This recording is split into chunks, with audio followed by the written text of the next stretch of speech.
right, we're back with more playoff action on the Blitz. This playoff round going down in 3A.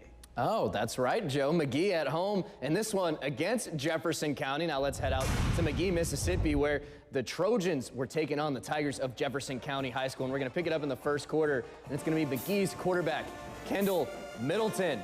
Wait for it. There. Oh, cool little fade. Passes the ball to his receiver, Daquan Levy, for a one-handed catch and 1 foot down out of bounds for the first down. What a play from Daquan, and that would set up this quarterback power run by Middleton up the middle as he dives into the end zone for the touchdown. Extra point was good. The Trojans up 7-0 in the first quarter. Now Jefferson County, they would come back on their next drive, and it would be quarterback Jabari Watson. He's going to step back to pass, but it's going to be the Trojans middle linebacker Delorius Hayes with an interception. And watch the big man juke that man out of his skates. Man, I almost lost myself there, Joe. He's going to take that into the end zone for a Trojans touchdown. Extra point good. They're up 14-0, and this game was all McGee early, and they fend off a late Jefferson County rally to win 36-26. McGee will be moving on to the next round.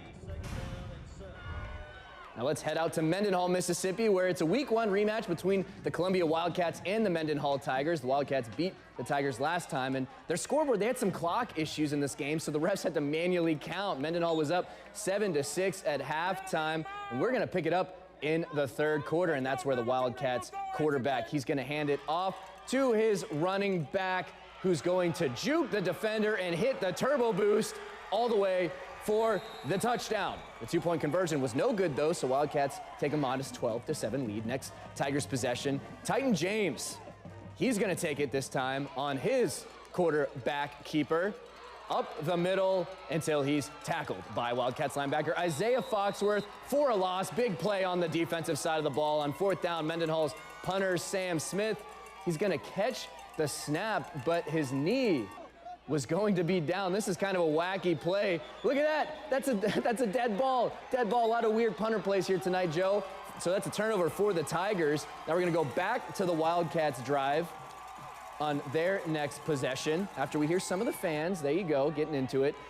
The quarterback is going to throw the ball for the Wi-Fi and get connection with his receiver, DJ Cloyd, for another Columbia Wildcats touchdown. The 2-point conversion was good, 20-7 Wildcats. The Mendenhall Tigers came back later in the fourth quarter and scored 22 unanswered points to defeat the Columbia Wildcats 29-20. The Tigers will move on to the second round after that late rally to face Quitman High School next week. There. Now we're going back to 6A playoff action. The Clinton Arrows at home opening their postseason run against the DeSoto Central Jags. The Arrows and the Jags out there in Clinton. We start this game in the second half. Clinton with a big lead, and the Arrow defense trying to keep it that way. Kenneth Andrews comes in for the sack for the Arrow defense. The Jaguars, they continue to fight, though. Andrew Moore back to pass, finds a wide open Quentin Hanna, and he takes it 60 yards all the way to the Clinton 12-yard line.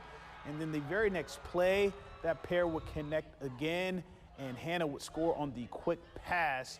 But it was 34-14 to Clinton after that score. Big reason for Clinton's big lead, big number 4, Jacoby Calvin. 274 rushing yards on the night. And his third touchdown of the game capped a clock-eating drive to start the fourth quarter. Clinton wins 41-14, and they advance. All right, here's another result from tonight's 6A playoff action. Northwest ranking falling to Ocean Springs, 49-21 on the road. Still a great year for NWR. The Greyhounds looking like a favorite to hope, maybe win it all. All right, let's look at the brackets as we talked about 6A. It was a 6A game. Brandon and Warren Central both take care of business. Those two will meet in round 2 in a rematch from earlier this season. Madison Central, they edge out South Panola. They'll get Tupelo, an undefeated team, one of the top teams in the state, and they will go back to Tupelo for a rematch of that regular season game. All right, 5A,